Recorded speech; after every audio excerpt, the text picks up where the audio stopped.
One of the amazing things about the nighttime is that the nighttime is very special whether you're a believer or not. One of the things that psychologists often discuss is that nights are usually considered a spiritual time. So they talk about how usually people are more willing to share and they're usually more in touch with their feelings and their emotions at night. And this is why you see when people go out on dates and stuff like that, when do they usually go out? During the day or at night? So people are more likely to be in touch with their spiritual side and their feelings and their emotions. And what Islam does is that it takes advantage of this time. So while other people are busy doing other things, a believer takes that spiritual time and they take that emotional time and they devote it to their Lord. And one of the things that the scholars often talk about is that the night is a testimony of a person's love. So whatever a person loves, you'll see that they'll usually devote their night to that. So if a person's only concern in life is to have fun and party and maximize pleasure, they'll spend their night trying to do that. If a person's concern is their afterlife and their love for Allah, then they'll spend their night in concern about their akhirah. And they'll spend their night devoted to Allah Azza wa Jal. As Allah Azza wa said, وَالَّذِينَ آمَنُوا أَشَدُّ حُبًّا لِلَّهِ. That those who believe, they're stronger in their love for Allah Azza wa Jal. It's no secret, it's no surprise that our ummah today, our nation today, is not doing too well. And I hate to be negative, I hate to be negative about issues, but this is just a reality. And the point isn't for us to become depressed and say we're a goner and there's nothing we can do. The point is, how do we bring ourselves out of this situation, and how do we become like the companions radiallahu ta'ala anhum? And this is why one of the things that is often said by the classical scholars and even scholars of our time is that if we want to rectify this ummah, if we really, really care about this ummah, we really want to change this ummah, then we will not be able to do it except that which changed the beginning of this ummah.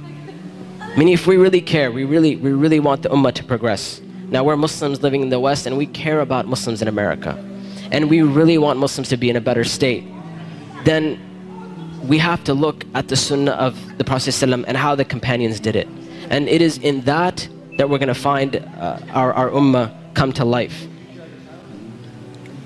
And the thing about the companions, like I mentioned, is that what they had and what is missing from our time is that attribute of going above and beyond the bare minimum.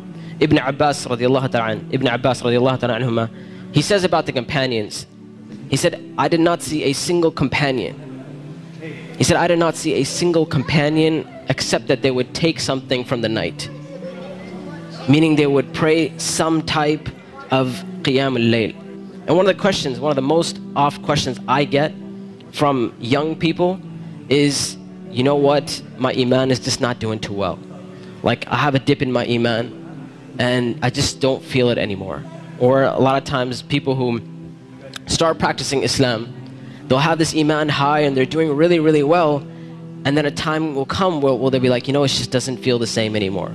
Or a lot of times reverts and converts will say, when I first became Muslim, it was the most amazing experience of my life, and I want that back. I want that experience back. And one of the first questions I ask these people is, how is your connection with Allah? How is your qiyam al-layl? When was the last time you got up in the middle of the night or in the last third of the night to pray to your Lord? And if the answer usually is, well, I don't really do that. I just try to do my 5 daily prayers. I'm just happy if I can get that in. And I tell them, I say, listen, if you're cutting off your connection with Allah, how are you going to get better? You can't expect your iman to just get fixed all of a sudden on its own. It's not going to happen. You have to take steps for you to become a better Muslim. You have to take steps to reach that level of iman. When it comes to qiyam al-layl, one of the advices I often give, and I give this advice because this was the advice given to me by my teachers, is if you want to pray qiyam al-layl, all you have to do is just try it. And I'm not talking about spending a third of the night praying or half of the night praying. I'm saying get up 10 minutes before Fajr. Just 10 minutes before Fajr. And we know the Prophet ﷺ told us that it is the last third of the night where Allah Azza wa Jal comes down to the lowest parts of the heaven and He asks, He says, which one of my servants is seeking my forgiveness that I may forgive them? And which one of my servants is seeking my mercy that I may be merciful for them? Which one of my servants is asking of me that I may give to them? And that third of the night is still there in the last 10 minutes before Fajr. So all I'm saying is wake up 10 minutes before Fajr. Not an hour, not 2 hours before Fajr, 10 minutes before Fajr. And try and pray Qiyamul Layl and experience this amazing spiritual nature that Allah Azza wa Jal has given us, this blessing that Allah Azza wa Jal has given us. And when you get up in the night, number one, you'll see your heart transform. You'll feel your heart unlike you've ever felt it before. And I know a lot of us, and this is a problem which is very, very common, where we look at Islam and all we see is a bunch of things we have to do. And we're missing that spiritual side of Islam. We're missing that connection with Allah and our Creator. And I tell you that if you're seeking that connection, then get up and pray Qiyamul Layl. You will see your heart transform. You will see this tranquility and peace that Islam is supposed to be. You know, people talk about Islam. Islam means peace and all that kind of stuff. If you really want to experience that, get up in that last third of the night. Get up for 10 minutes and you will see that peace and tranquility descend upon you.